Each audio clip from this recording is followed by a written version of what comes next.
The Wishing Fish, a Chinese folk tale. The Wishing Fish, a Chinese folk tale. Many hundreds of years ago in ancient China, there lived a cave chief called Wu. He had 2 wives. Unfortunately, his first wife died soon after her baby girl was born. Chief Wu called his young daughter Yi Shan, and he loved her. She was very beautiful, with shining dark eyes, silken hair, and small feet. In ancient China, small feet were a sign of beauty. Before Yi Shan grew to be married, Chief Wu died, leaving Yi Shan to be reared by her stepmother. Her stepmother was an ugly woman with dark hair and expensive clothes. She was also a mean woman, and so was her daughter. Looking at the daughter was like looking at a younger version of the stepmother, but she was lazier and even more cruel. Neither one liked Yi Shan because they thought her more beautiful and more clever than themselves. The stepmother gave Yi Shan the worst jobs, like washing clothes, carrying water, and stoking the fire under the kang, which was the sleeping platform where only she and the stepsister slept, cosy and warm. Yi Shan obeyed her stepmother. She was a hard worker and never complained. One day, while scrubbing clothes on the rocky edge of a stream, Yi Shan spied a lovely little fish with big golden eyes and shimmering red fins. She loved it so much she carefully carried it home and put it into a big bowl. Although Yi Shan was given little food from her nasty stepmother, she shared her few grains of rice with the fish. As the fish grew, the bowl became too small, so Yi Shan carried it back and released it into the stream. Each time she brought washing to the stream or came to collect water, the red fish with big golden eyes and shimmering red fins would leap out of the stream onto the bank to greet her. This beautiful fish became Yi Shan's only friend. Yi Shan's stepmother knew about the fish. Angry that Yi Shan had found happiness, she planned to kill the fish. But whenever she went to the stream, the fish would hide in the deepest water. So the cruel stepmother thought of a cunning plan.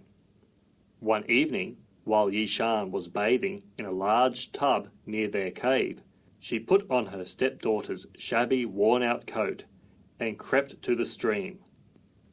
Unaware of the danger, the little fish floated up to the bank to greet the cunning old lady, disguised as Yi Shan. Swiftly the stepmother took her sharp knife and killed the fish. The stepmother carried it back to the cave and cooked it for supper. Then she threw the bones onto the scrap heap. When the fish did not appear the next day, Yi Shan was anxious. When she learned of the fish's death, she could do nothing but weep, alone on the rocky bank of the stream.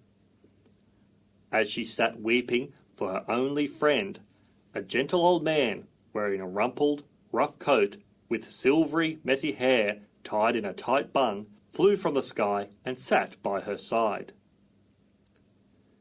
"Do not be sad, child," he said. "I am here to help you.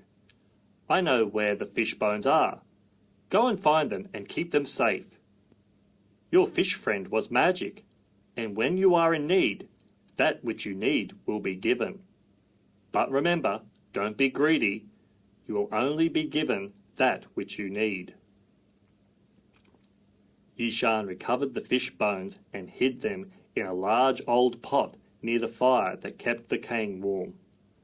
She seldom used the magic bones unless she was hungry or cold. Yi Shan would wait until the snores of her stepmother and sister filled the cave, and then make a wish for food or a warm blanket. While they slept, she would hide her small wishing gifts and the magic fish bones back in the safety of the large old pot. In summer, a cave festival was celebrated, and before long the evening of the cave festival arrived. People from all around gathered to dance and eat special food in celebration of the harvest. But Yi Shan was ordered to watch the fire while her stepmother and stepsister took their carriage to the festival. Yi Shan longed to join the celebration. She wished upon the bones for clothes to wear to the festival, and immediately a splendid robe of shimmering red silk, embroidered with gold fish, appeared beside the fire. For her feet, a pair of golden satin slippers with fish made of rubies appeared, as well as a hair comb of carved jade set with precious pearls. Her father's faithful old horse, Lena, would carry her safely to the festival. How dazzled Yi Shan was by the festival! She saw the tiny swinging coloured lanterns. She tasted the delicious sweet bean cakes. She heard the fast, exciting music. She stood, wide-eyed, staring at all the villagers around her, until she found, to her horror, that she was staring straight into the eyes of her stepsister. Truly scared she would be recognised, she fled the festival in such haste that a golden satin slipper fell from her foot. Yi Shan raced home and took her place beside the cane and slept. When her stepmother and stepsister came home, they found nothing unusual. Yi Shan's golden slipper was discovered by a travelling silk merchant who, a short time later, showed it to the king of Tu Huan, whose kingdom of many lands was one of the richest kingdoms in all of ancient China. Captivated by the dainty slipper, the young king inquired of its owner. He commanded his soldiers to search the kingdom and find the young woman with such a dainty foot. But she was nowhere to be found, because the slipper would magically change size to fit no one but Yi Shan. The eager king called the merchant to inquire of where the slipper was found, only to discover it was somewhere near a cave village in the mountains. King Tu Huan himself journeyed to the mountains, but could not believe that the owner of the golden slipper could live in such poor circumstances. Still, he had his soldiers search every cave for the other slipper.